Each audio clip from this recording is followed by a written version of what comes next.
Assalamualaikum warahmatullahi wabarakatuh. Kembali lagi bersama Gurumu Channel. Pada kesempatan kali ini Gurumu Channel akan membahas tentang PLTS ya guys. Jadi kepanjangan dari pembangkit listrik tenaga surya, yaitu pembangkit listrik yang mengubah energi surya atau energi matahari menjadi energi listrik ya.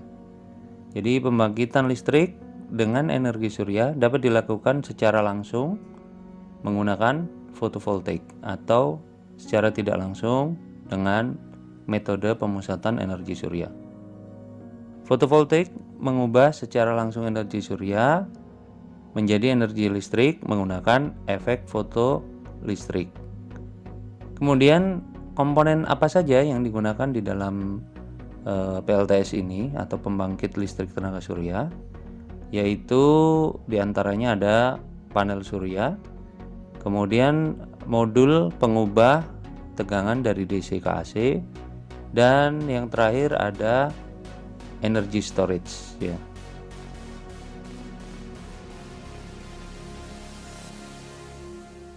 Sistem pembangkit listrik tenaga surya terbagi menjadi beberapa sistem ya.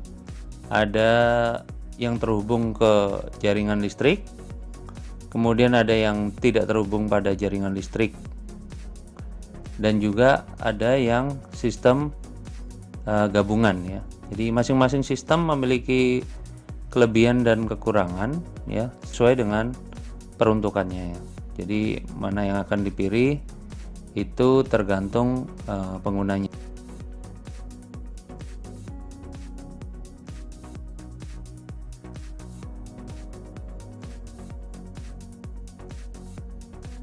Dengan sistem PLTS ini, manusia mampu memperoleh energi tanpa harus membakar bahan bakar fosil, yang sumber dayanya menjadi semakin hari semakin menipis.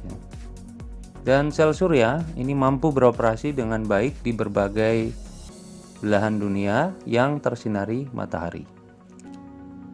Sel surya dapat digunakan sebagai sumber energi bagi satelit ya, yang berusia 25 hingga 30 tahun mengorbit di luar angkasa untuk kebutuhan telekomunikasi ya. Seiring berjalannya waktu dan perkembangan teknologi, sistem PLTS ini diimprove lagi sehingga menjadi lebih efisien, efektif, dan lebih murah ya. Sehingga dapat digunakan di kehidupan sehari-hari di masyarakat, contohnya untuk solar home system. Misalnya untuk kebutuhan rumah tangga dan penerangan. Bukan hanya digunakan untuk telekomunikasi yang berada di luar angkasa, tapi juga digunakan di bumi untuk kebutuhan masyarakat ya, yang akan kita bahas pada pertemuan kita kali ini. Baik, pada bagian ini kita akan membahas tentang prinsip kerja sel surya. Sel surya terbuat dari potongan silikon kecil yang dilapisi bahan kimia khusus ketebalan sekitar 0,3 mm yang terbuat dari irisan bahan semikonduktor dengan kutub positif dan negatif. Setiap sel surya mampu menghasilkan tegangan senilai 0,5 volt. Oleh karena itu, banyak sel surya yang disusun untuk menjadi panel surya akan berbanding lurus dengan energi yang dihasilkan. Pada panel surya terdapat sambungan atau junction yang terbuat dari lapisan sebagai kutub positif dan kutub negatif. Cara kerja sel surya sendiri adalah dengan memanfaatkan teori cahaya sebagai sumber energi, di mana prinsip ini dikenal dengan nama prinsip fotovoltaik. Kemudian sinar matahari adalah mengandung partikel yang disebut foton. Partikel ini menghantam atom sel surya sehingga menimbulkan energi besar untuk memisahkan elektron. Elektron tersebut akan bergerak ke pita energi yang disebut dengan pita konduksi dan pita valensi, sehingga atom yang kehilangan elektron akan bermuatan positif dan disebut hole ya. Elektron tersebut akan menjauhi daerah negatif sehingga hole bergerak menjauhi daerah positif. Pergerakan itu terjadi di PN junction. Pergerakan inilah yang menciptakan arus listrik yang bisa menjadi energi listrik dan bisa dimanfaatkan. Baik, di slide ini saya akan menjelaskan tentang solar home system secara keseluruhan. Di sini ada 5 bagian utama. Yang pertama adalah solar PV system yang ada di rooftop atau di atap ini. Kita lihat yang tadi kita sudah jelaskan di slide 2. Dan yang nomor 2 ada control panel box ya. Ini adalah multifungsi. Nanti berbagai macam fungsi dapat dikendalikan di sini. Akan saya jelaskan ketika sistem, nanti saya jelaskan semua ya. Dan bagian ketiga ada energy storage untuk penyimpanan energi. Dan keempat ada meter atau meteran listrik ya di sini untuk pengukur daya. Dan yang kelima ini ada utility grid ya, atau jika di Indonesia listrik dari PLN ya. Ya. Baik, saya akan jelaskan sistem kerjanya. Yang pertama, karena ini gabungan ya atau hybrid, jadi bisa menggunakan listrik dari PLN dan juga menggunakan listrik dari tenaga matahari ya. Jadi yang pertama kita akan jelaskan yang dari grid dulu atau dari PLN, utility grid ya. Pertama, PLN mengirimkan tenaga listrik ya ke rumah kita, disalurkan melalui pengukuran daya ini ya, yaitu meteran listrik yang ada di depan rumah kita. Kemudian dilanjutkan disalurkan ke kontrol panel kita, di mana kontrol panel yang ada di sistem kita ini mempunyai banyak fungsi ya. Kemudian dari meteran ini akan disalurkan ke kontrol panel, di mana dia akan berfungsi sebagai switch ya. Sebagai switch sehingga membypass listrik dari PLN langsung ke rumah ya. Ke rumah kita dan dimanfaatkan untuk penerangan dan lain sebagainya. Itu apabila kita switch kontrol panel pada fungsi bypass ya, bypass PLN misalnya. Dia akan langsung menyalurkan dari utility grid atau PLN ke rumah kita langsung ya. Nah, selanjutnya kita akan menjelaskan itu saja ya, sistem dari PLN kita gunakan langsung, kita direct, maka akan tersuplai langsung dari PLN. Dan yang kedua, kita akan mengambil sistem listrik dari tenaga matahari atau dari solar PV system.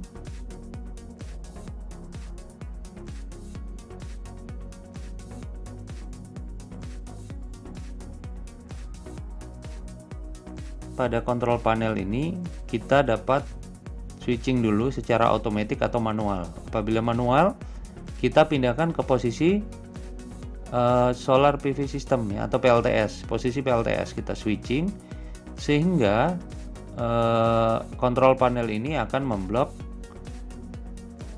arus yang dari PLN atau utility grid supaya tidak masuk ke dalam jaringan kita, sehingga rumah kita di backup oleh PLTS ya, atau solar home system kita ini.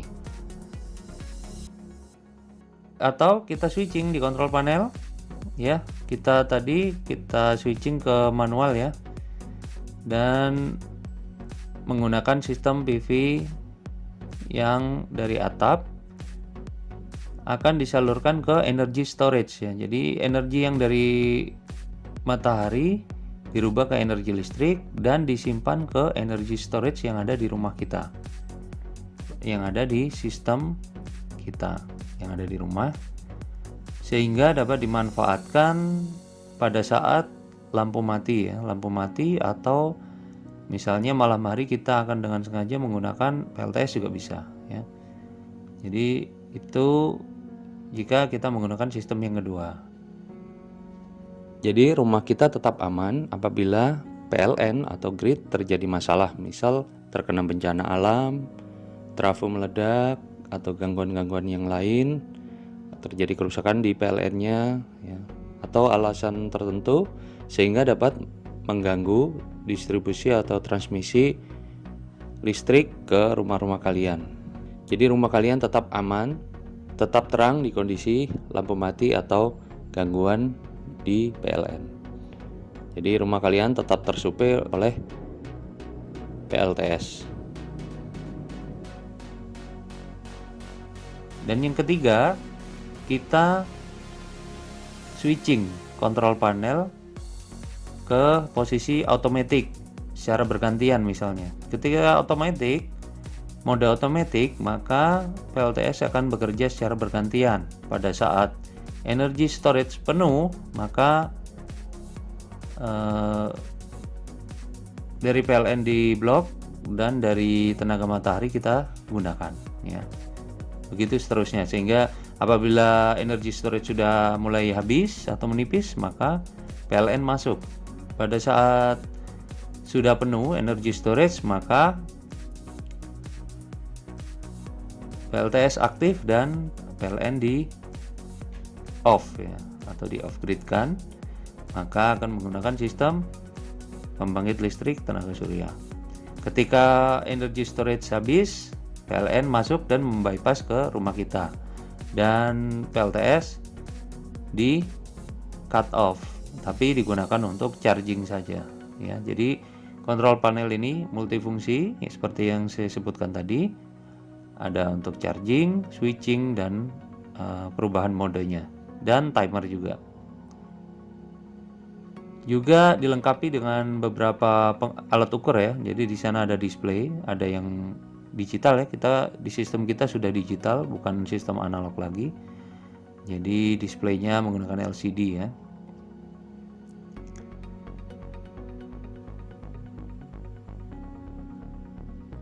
Baik, itu saja cara kerja dari solar home system yang ada di kita ya. Jadi di sini saya jelaskan secara total dari solar home system. Untuk lebih jelasnya, mari kita simak cuplikan dari PLTS yang telah kami pasang. Oke guys, kembali lagi bersama saya. Kondisi saat ini sedang terjadi blackout atau pemadaman guys. Listrik diambil alih atau di take over oleh PLTS guys. Ya. Di sini PLTS menyala dengan kondisi sekian persen, 82%. Nah, PLTS aktif.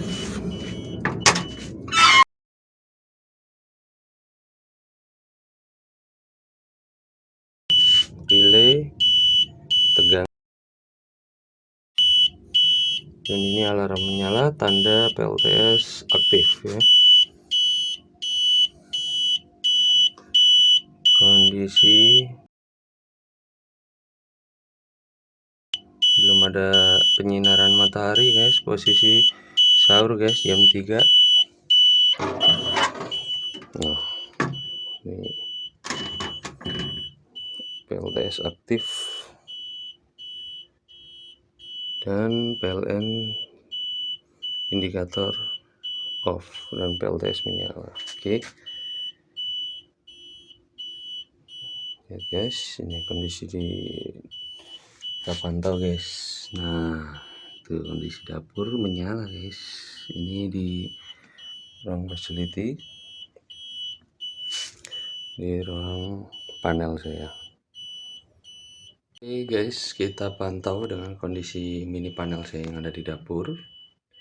Kondisi ya, alarm menyala ya. Ini menandakan panel aktif dan PLTS juga aktif ya. Ini dan PLN sedang blackout atau lampu mati ya. Ditandai dengan suara alarm tadi, dan juga di mini panel kita juga dapat pantau tegangan PLTS aktif di 224 volt dan PLN sedang mati ya. Ditandai dengan apa? Kondisi selector switch itu sedang on ya, tapi tegangan tidak ada ya. Kita coba matikan, nyalakan, tetap tidak ada, berarti ini sedang lampu mati. Nanti kalau menyala, alarm mati dan tegangan di sini akan menyala juga. Berarti PLN masuk. Di sini PLN belum ada tegangan. Jadi sementara di backup oleh PLTS. Oke, sekian dari saya. Oke, kita lihat kondisi di luar, guys. Di rumah saya terang sendiri, guys. Yang lain gelap, lampu mati, guys.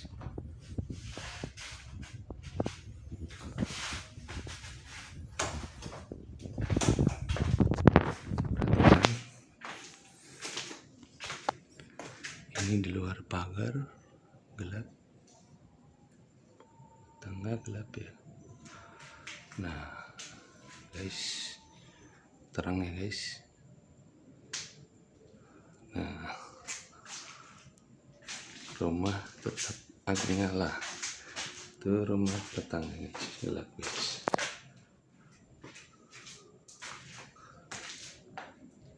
Tidak ada yang menyala. Mungkin kebanyakan dari kita selama ini sudah sangat mengenal genset sebagai salah satu cadangan energi ketika menghadapi kondisi listrik padam.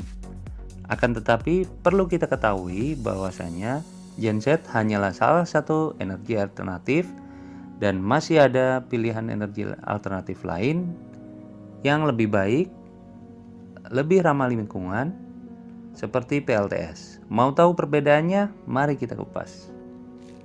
Baik, pertama kita bahas dari sisi genset. Poin pertama yaitu menggunakan BBM atau bahan bakar minyak atau fosil ya, di mana bahan bakar fosil ini sudah semakin langka jumlahnya atau kuantitinya ya di alam kita ini, dan juga ini tidak renewable energy, bisa habis. Selain itu dapat menghasilkan pencemaran untuk lingkungan kita, tidak baik untuk lingkungan di sekitar kita. Oh ya, satu lagi, untuk pembelian BBM sekarang semakin sulit ya. Jadi tidak boleh membeli dengan wadah tertentu atau jerigen misalnya ke tempat pom bensin. Jadi bahan pertimbangannya untuk bahan bakarnya.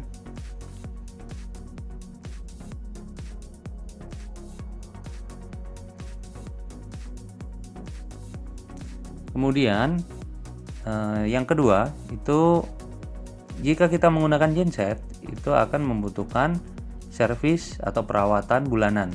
Seperti halnya kita memiliki kendaraan bermotor karena engine-nya sama ya,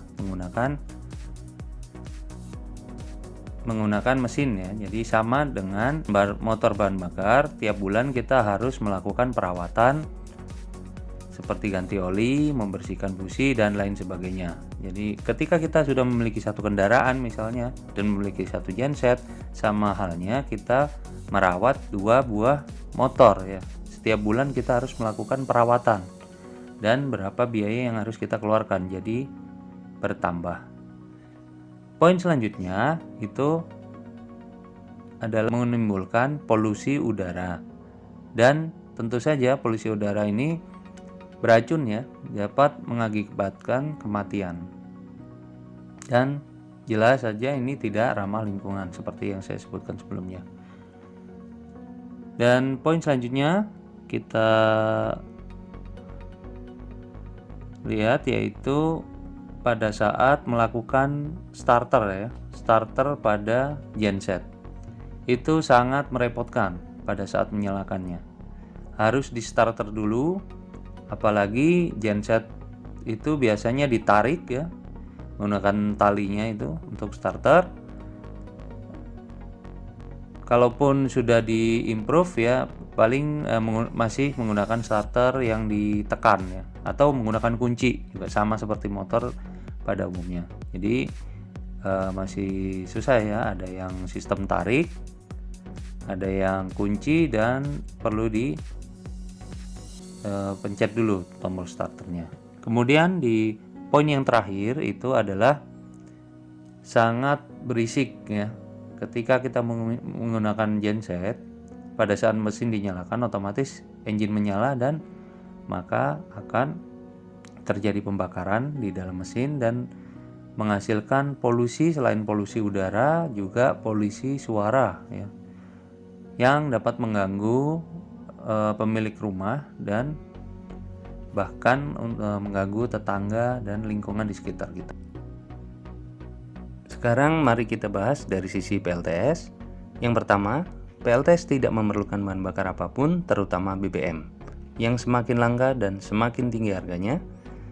PLTS cukup memanfaatkan energi dari matahari yang dapat kita panen kapan saja selama matahari bersinar dan pastinya gratis.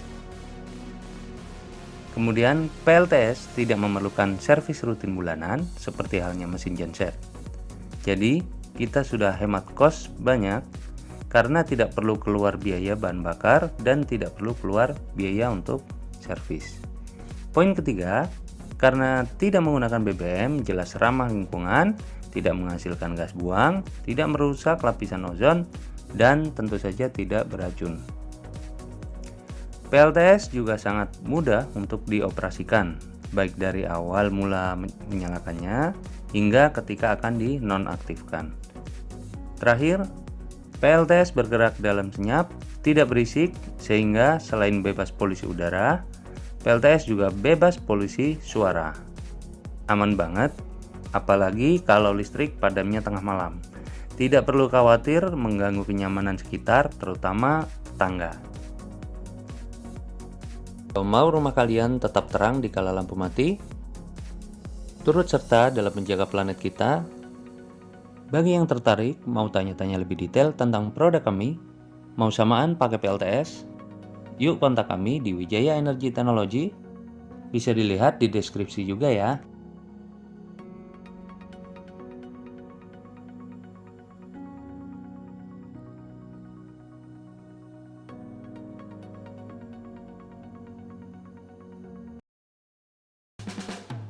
Baik, sekian dari Gromo Channel. Terima kasih sudah bergabung. Jangan lupa like, share, komen, subscribe, dan tekan tombol loncengnya jika dirasa bermanfaat. Assalamualaikum warahmatullahi wabarakatuh.